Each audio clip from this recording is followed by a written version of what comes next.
Kembali lagi di channel Story Bang Teguh.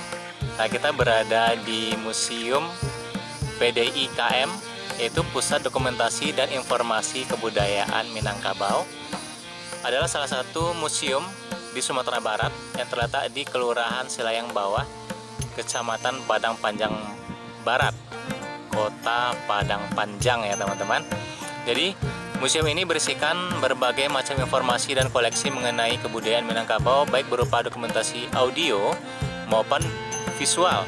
Nah, jadi teman-teman disimak terus ya videonya sampai selesai.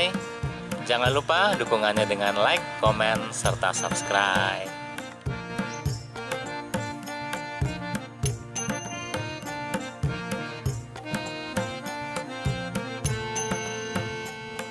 Kita akan coba masuk ke dalam museumnya. Museum Bustanul Arifin PDIKM.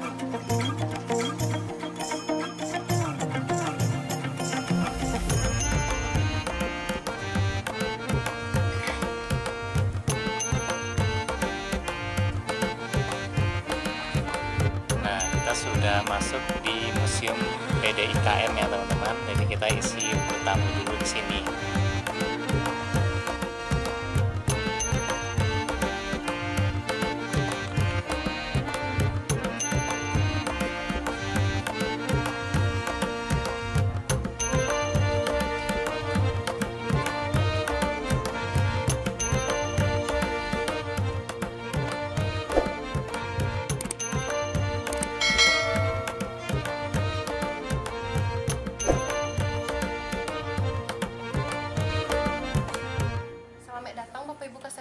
Di Rumah Gadang kita pasang. Sebelumnya perkenalkan Bapak Ibu, nama saya Dina. Saya adalah staf di museum ini. Jadi saya ucapkan selamat datang di Kota Padang Panjang, selamat datang di Museum Bustanul Arifin. Jadi Ibu, Bapak, museum ini bernama Museum Bustanul Arifin atau di sini juga dikenal sebagai PDIKM. PDIKM itu singkatan atau shorts dari Pusat Dokumentasi dan Informasi Kebudayaan Minangkabau. Nah, museum ini diberi nama Museum Bustanul Arifin, Ibu, sebab pendirinya adalah Bapak Bustanul Arifin, Abang. Berdirinya itu tanggal 8 bulan 8 tahun 1988. Nah, kalau ide pendirian dari museum ini awalnya diinisiasi oleh Bapak Abdul Hamid. Nah, beliaulah yang punya ide untuk mendirikan museum ini. Namun, ide ini dijalankan atau dieksekusi oleh kemenakannya, yaitu Bapak Bustanul Arifin tadi. Nah, tujuan didirikannya museum ini adalah sebagai pusat untuk menyimpan dokumentasi, informasi, juga di sini terdapat berbagai koleksi, berbagai macam manuskrip juga ada di sini Bapak Ibu, buku-buku, artikel yang mengandung sejarah-sejarah kebudayaan Minangkabau dari seluruh dunia. Dari luar negeri pun juga ada. Unik kan? Nah, sebetulnya sangat unik, itu mengambil bentuk namanya rumah gadang. Rumah itu artinya rumah, gadang itu artinya besar. Nah, jadi rumah gadang itu adalah rumah tradisional orang Minangkabau, Abang. Jadi pada zaman dahulu orang Minangkabau tinggalnya itu di rumah gadang, Abang. Mereka tinggal bersama-sama, tidak hanya satu keluarga, tapi banyak keluarga. Boleh kita lihat sebelah sana sama-sama? Bilik paling ujung sebelah sana itu dihuni oleh pengantin baru. Nah, jika nanti pengantin baru tadi saudara perempuannya, yang perempuan, adiknya yang perempuan itu menikah, yang pengantin tadi surau itu masjid. Jadi pada zaman dahulu anak lelaki itu ketika berusia 10 tahun mereka tidurnya di masjid, di surau kita memanggilnya. Sebab apa? Sebab pada zaman dahulu pendidikan itu sangat mahal, Abang. Tidak semua orang bisa bersekolah. Jadi pada zaman dahulu, Ibu, masjid itu tidak digunakan hanya sebagai tempat beribadah, tapi juga untuk sarana untuk belajar agama, belajar ilmu pengetahuan, juga mereka belajar bela diri. Kalau di sini namanya silek. Silat. Kalau di sini mereka main silat. Nah, kalau anak perempuan di Minangkabau ini, Bapak Ibu, mereka di rumah gadang ini beraktivitasnya di anjungan, ditutupi dengan tirai. Disitulah anak gadis tinggal dan beraktivitas. Nah, kalau untuk bilik, Abang, di sini ada tiang, banyak tiang kan Ibu kan? Yeah. Tiangnya ini sistemnya tidak dipaku, tapi dipasang. Nah, juga bentuknya ini tidak lurus kan, Ibu? Agak condong, agak miring. Itu ada maknanya, Bapak. Maknanya itu adalah untuk safety. Gempa. Ya, dari gempa. di sini ada pepatah yang mengatakan condong dan indak membawa rabah. Itu artinya miring yang tidak membawa kehancuran, rebah. Nah, sebab pada zaman dahulu nenek moyang kita itu sudah memikirkan macam mana membuat rumah ini yang safety dari gempa. Sebab Sumatera Barat ini, Bu Bapak, itu daerah yang rawan gempa, dikelilingi oleh gunung berapi. Dari dulu sering terjadi gempa. Sebab itulah dibikin konstruksinya condong macam ini. Rumahnya kan agak condong. Nah, jadi ketika terjadi gempa Bapak Ibu, sebab tiang ini sistemnya pasak, tidak dipaku, ketika terjadi gempa, tiangnya ini berputar lah.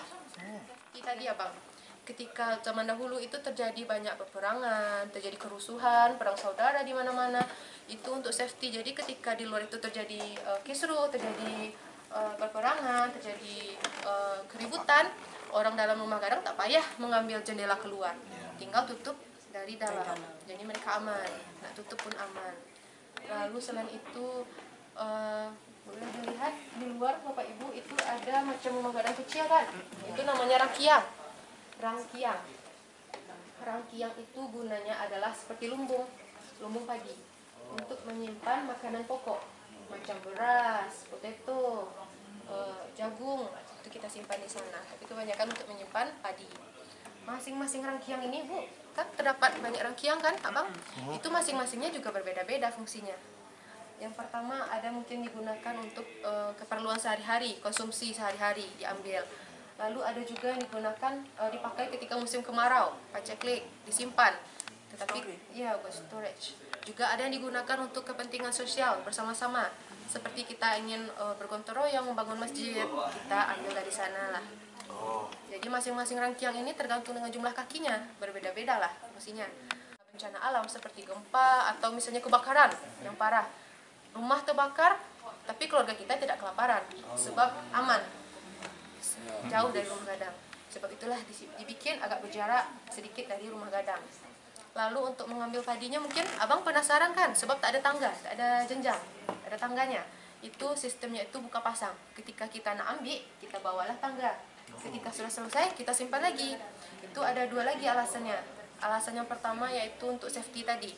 Kalau di situ ditaruh tangga itu, anak-anak bermain di depan rumah gadang, mereka naik, nanti mereka jatuh, patah tangan. Sebab itulah dibikin sistem buka pasang tangganya. Yang kedua untuk menghindari pencurian Abang.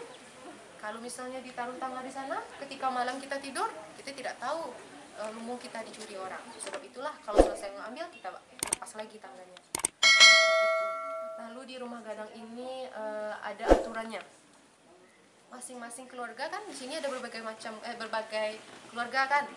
Nah, ketika misalnya keluarga sebelah sini menerima tamu, itu ada aturannya Bang.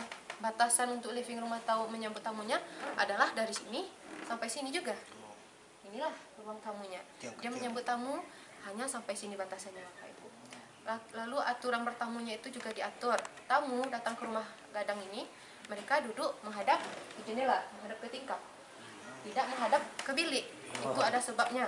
Kalau tamu menghadap ke bilik, mereka terlihatlah kekurangan-kekurangan yang ada di masing-masing bilik.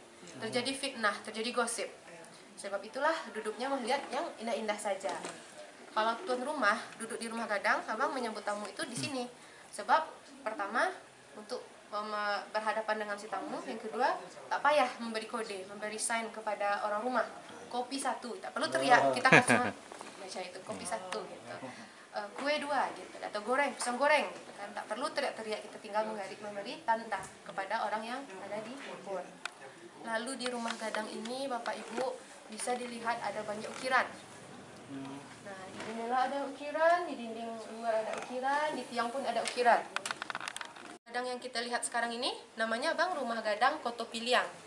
Ciri khasnya itu dia ada anjungan, seperti di kiri kanan. Anjungan yang bertingkat itu namanya anjungan. Sebab orang Koto Piliang itu mereka menganut faham otokrasi.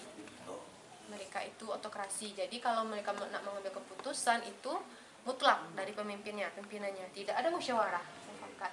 Begitu juga saat memilih pemimpin.